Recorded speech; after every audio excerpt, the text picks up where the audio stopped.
Okay, good morning everyone, and today we are going to be going over the learning objectives for worksheet 16.1, development. And so, development is kind of unique in each organism. Obviously you can see some overlap in genes, however, development is there's nuances within each organism. For the most part, we focused on Drosophila, right, which is the common fruit fly, and Homo sapiens, which are humans. However, it's important to note that there are some similarities between each organism and that there are differences.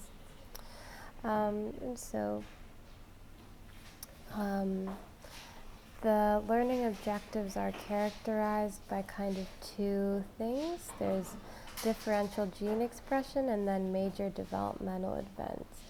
I'm going to be discussing in this first video the major developmental events because that list is shorter, and then in part 2 I will be discussing the differential gene expression within early embryos. Okay, so some of the major developmental events. The first subpoint is describe the events of fertilization and where fertilization takes place in human females. That is going to take place in the fallopian tubes. The next subpoint is describe early embryonic separation. So this is just going to be a time within the first 4 weeks or so of development in which there's a tremendous amount of cell division, which results in some unique things. You're going to have you'll start with a zygote, and then there's more cell division, and eventually you end up with a blastula, which is, or kind of a blastocyst, which is results in this cavity. The trophoblast, which is the outside cells. You have the inner cell mass, which is particularly important, and then the blastocele, which is going to just be this hollow cavity. And so all of these things are particularly significant. The trophoblast is going to develop into gestational structures such as the placenta and the amniotic sac. The blastocele, that is just a fluid-filled cavity, but the inner cell mass is particularly important because that will determine gastrulation, which is the process by which an embryo gets its 3 unique layers, which will develop into different parts of the body. So those are going to, gastrulation is going to result in the ectoderm, the mesoderm, and the endoderm. Okay, so that kind of combined define blastula and define gastrulation. Describe the 3 germ layers. Okay, so that's what I was just discussing, the ectoderm, the mesoderm, and the endoderm of mammals, and at least one body system derived from each germ layer. Okay, so this can also be found on Dr. Appasami's PowerPoint, fortunately, which is very helpful.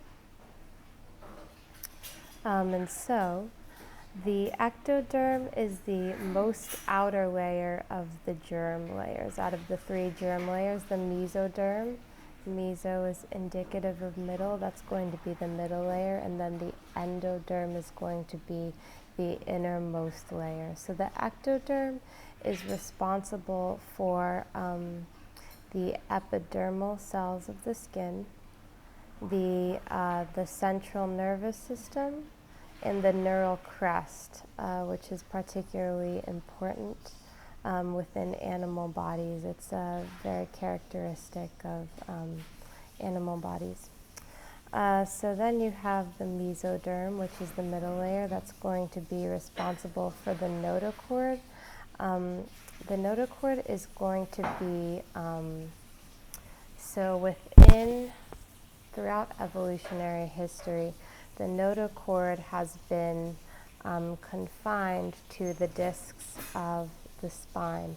So those are going to be sandwiched between each spinal vertebrae.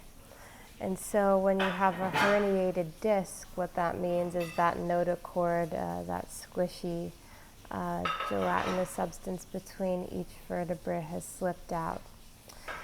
So that was a bit of a long explanation, but then you're going to have bone tissue, right? So osteocytes and osteoblasts and clasts are going to be formed with the mesoderm.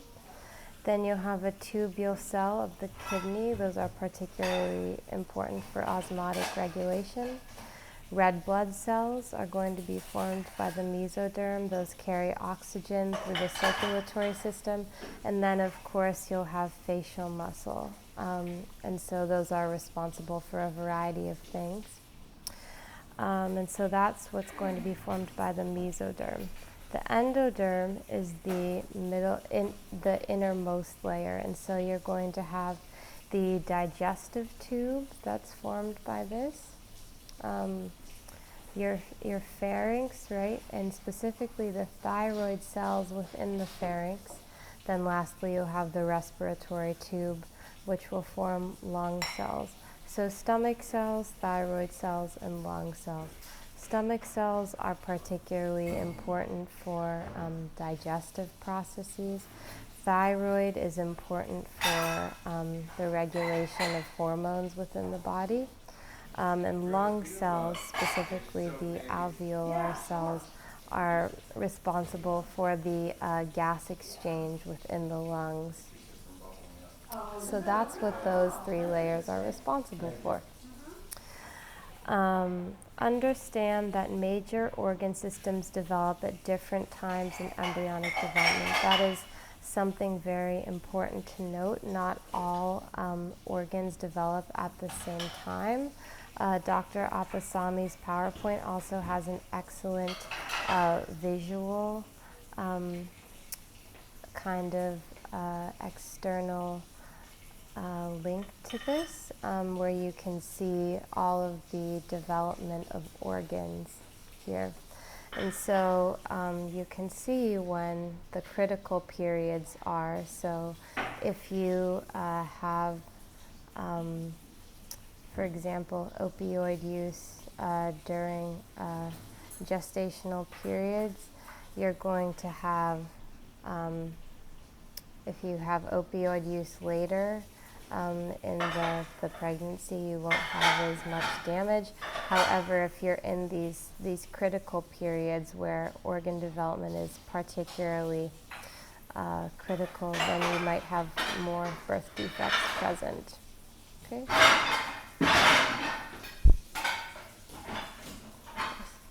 Okay, and so we're on our last point here. Understand that the final stages of development, fetal period, is the time at which many of these organ systems mature functionally. So, right, so that's something very important to understand, is that early on, you're going to have rudimentary organ development. However, when you move on later, that's going to be more, within the fetal period, you're going to have more maturation of the organs. And a teratogen. So a teratogen is a type of chemical that will result in birth defects in embryos. And so this is just going to be part one. That's conclusion of the learning objectives for the worksheet of chapter 16.1 and 36.4. Dr. Appasami's PowerPoint has a lot of great visuals. If you have any questions about anything that I've covered in this talk, please feel free to email me, and I will be recording part 2 later.